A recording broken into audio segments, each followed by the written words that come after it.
যুক্তরাষ্ট্র আর ইরানের মধ্যে সম্ভাব্য শান্তি চুক্তির পথে এখন সবচেয়ে বড় বাধা হয়ে দাঁড়িয়েছেন ইসরায়েলের প্রধানমন্ত্রী বেনিয়ামিন নেতানিয়াহু। লেবাননের রাজধানী বৈরুতে হিজবুল্লাহর উপর তার নতুন করে বোমা হামলার হুমকিতে পুরো পরিস্থিতি বদলে গেছে। এর জেরে ইরান ছাপ জানিয়ে দিয়েছে এই সংঘাত না থামা পর্যন্ত যুক্তরাষ্ট্রের সাথে তারা আর কোনো আলোচনায় বসবে না।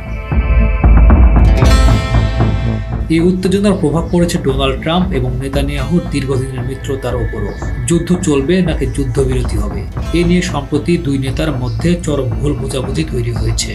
সংবাদ মাধ্যমের খবর অনুযায়ী নেতানিয়াহু ইঙ্গিত দিচ্ছিলেন যে পুরোদমে যুদ্ধ চালিয়ে যাওয়ার, অথচ ট্রাম্প ভেবেছিলেন নেতানিয়াহু হয়তো যুদ্ধবিরতির কথা বলছেন।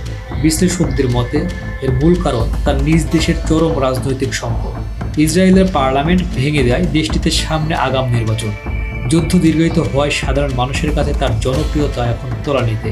তার সাথে যোগ হয়েছে তার বিরুদ্ধে চলা পুরনো দুর্নীতি ও ঘুষের মামলা। দেশের নিরাপত্তার অজুহাত দিয়ে তিনি মূলত দেশের বিচার প্রক্রিয়া বারবার পিছিয়ে দিচ্ছেন। মার্কিন বিশ্লেষকদের মতে নির্বাচনে ভোটারদের কাছে দেখানোর মতো তার কোনো বড় সাফল্য নেই। আমরা ব্যর্থ হয়েছি এমনটা স্বীকার করার চেয়ে চূড়ান্ত বিজয়ের জন্য লড়াই করছি এমন গল্প শোনানোই তার চেয়ে বেশি সুবিধাজনক। মূলত ক্ষমতা টিকিয়ে রাখতে তিনি সংঘাত জিইয়ে রাখছেন। অন্যদিকে ডোনাল্ড ট্রাম্পের হিসাব এখন সম্পূর্ণ ভিন্ন।